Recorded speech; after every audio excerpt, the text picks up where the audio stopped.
85 కూటికి లేని వాళ్ళం కూడితే రాజ్యం అన్న ఆర్ఎస్ ప్రవీణ్ కుమార్ సార్ యొక్క పూర్వీకులు గాని, జయసింహ గారి యొక్క పూర్వీకులు గాని, వీళ్ళంతా మీ తాత ముత్తాతలు ఒకసారి చూస్తే బానిస వర్గం పనిచేసి వాళ్ళు ఇండు లేక గుడిసెల్లో ఉండి చెట్ల కింద ఉండి వాళ్ళు ఏదో ఒక పని చేసి బతికి అంటే అన్ని కష్టాలే పడ్డారు, తిండికి లేక కూటికి లేక.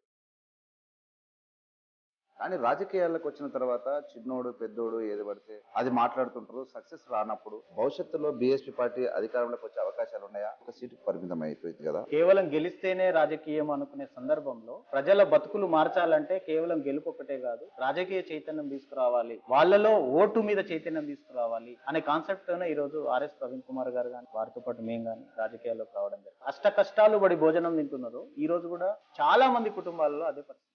పైసల రాజకీయం కాదు, ప్రజల బతుకులు మార్చే రాజకీయం కావాలి.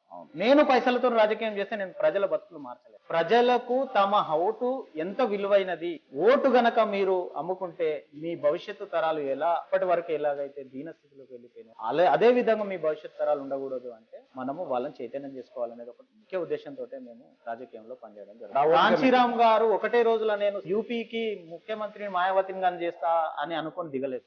ఎత్తుకు పై ఎత్తులు కూడా వేసుకుంటూ కూడా రాజకీయంలో చతురతతో గెలిచి మాయావతి గారిని 4 సార్లు సీఎం చేయగలిగారు. విద్యావంతుడు, ఒక ఆఫీసరు, అన్ని రాజకీయ పార్టీలు ఉన్నటువంటి గవర్నమెంట్లలో పనిచేసిన వ్యక్తి. ఆయన చతురత కింద ఏ రాజకీయ నాయకుడు పనిచేయడండి. నేను చెప్తున్నాను, నిజంగా చెప్పాలంటే చాలా బాధాకరమైనది. ఒక పేపర్ ఇస్తే చదివి దానిలోని అర్థం 10 మంది ప్రజలకు తెలియజేయని స్థితిలో ఉన్నవాడు ఈ రోజు అధికారంలో ఉన్నటువంటి సీట్లలో కూర్చున్నాడు. ఎప్పుడైతే మేము మాది, ఈ రాజ్యం మాది, 85% ఉన్న బహుజనులం మేము, ఈ దేశం బహుజనుల చేతుల్లో ఉండాలి, ఈ దేశం బహుజనులే పాలించాలి అనే ఒక భావన వచ్చిన రోజు వాడు ఒంటరి అయిపోతాడు. ఇప్పటి వరకు ఏదైతే మేధావుల వర్గం, బీద వర్గం అన్నావో ఇది రిచ్ వర్గం తయారవుతుంది.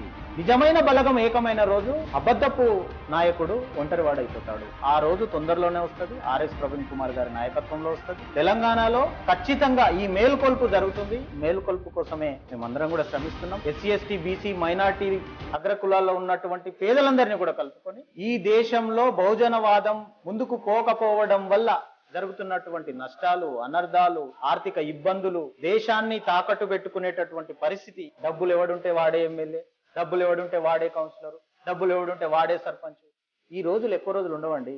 రిజల్ట్ చూసిన తర్వాత, వ్యతిరేకమైన ఫలితాలు వచ్చిన తర్వాత మీరు ఎలా ఫీల్ అవుతున్నారు? వాస్తవానికి మునుగోడులో ప్రజలను బానిసలను చేసి వారం 10 రోజులు మత్తులో ముంచి మత్తులోనే ఓట్లు వేయించుకున్నటువంటి సందర్భం 4145 ఓట్లు వచ్చినాయంటే మార్పే కదా. మేము పనిచేసిన విధానం చూసి ఎంతో మంది బిజినెస్ పర్సన్స్ లో ఉన్న వాళ్ళు, స్వేరోస్ నెట్వర్క్ లో ఉన్న వాళ్ళు కావచ్చు, బహుజన్ సమాజ్ పార్టీలో ఉన్న వాళ్ళు కావచ్చు, సంఘాల వాళ్ళు ఉన్న వాళ్ళు కావచ్చు, పోవాలనుకున్న ప్రతి వ్యక్తి కూడా అది ఆ గ్రామంలో సమయానికి అన్నము లేకున్నా, కూర లేకున్నా మిరపతొక్కు వేసుకొని అన్నం వండుకొని తిని 20 రోజులు ప్రచారం చేసినటువంటి, మన దగ్గర డబ్బులు లేవు, మన దగ్గర సంకల్పం ఉంది, ఆర్ఎస్ ప్రవీణ్ కుమార్ గారు ఇచ్చినటువంటి ఒక సంకేతం ఉంది, అది తీసుకొని ప్రజల్లోకి వెళ్ళాలనే ఒక కృత నిశ్చయం. ఇవన్నీ కూడా యువతను ఎంత ప్రభావితం చేసినాయి అంటే అక్కడ చేసిన పని విధానము మాకు ఒక మంచి మైలేజ్. గెలుస్తామని మేమేం దిగలేదు, పోటీ చేస్తాం, ప్రయత్నం చేస్తాం, కానీ ఖచ్చితంగా 100% ఎఫర్ట్స్ జెన్యూన్ గా పెట్టాలనే ఒక ఉద్దేశంతో అక్కడ శివన్నగూడెం అనే గ్రామం ఇచ్చిన గ్రామంలో 16 సార్లు ఒక గడపం దొరికింది. ఫస్ట్ 3 సార్లు మీరెవరు, ఎందుకు వచ్చిర్రు, మీతోటి ఏమవుతుంది అన్నారు.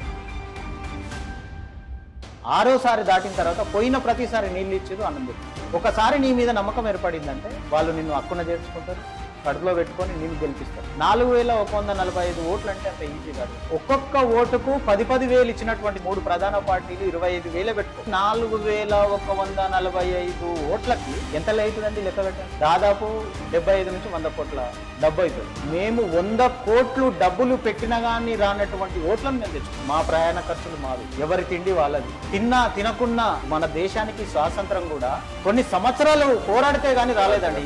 భారతదేశానికి 3000 సంవత్సరాల నుంచి అట్టడుగు వర్గాలను తొక్కిపడుతున్నటువంటి చరిత్ర ఒక్క రోజులో తుడిచిపోతుంది. ఈ ప్రయాణం చాలా సుదీర్ఘమైనటువంటి ప్రయాణం. ఈ ప్రయాణంలో మనం ఎప్పుడన్నా బోగీలు ఎక్కొచ్చు, ఎప్పుడన్నా ఫ్లైట్లు ఎక్కొచ్చు, ఎప్పుడన్నా ఆకాశంలో గగన విహారం. మేము అన్నిటికీ సిద్ధమై దిగినోళ్ళం. మేము చెట్టు పెడు బరాబర్ బహుజన సమాజ్ పార్టీ భారతదేశంలో జెండా ఎగరేయడానికే దిగిందండి.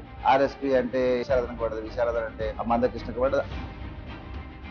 ఆర్ఎస్ ప్రవీణ్ కుమార్ పార్టీ పేదది కాదు, విదేశాల్లో కూడా చాలా మంది సపోర్టర్స్ కోటీశ్వర్లు ఉన్నారు, వాళ్ళ దగ్గర నుంచి 1000 కోట్లు డబ్బులు వస్తున్నాయని.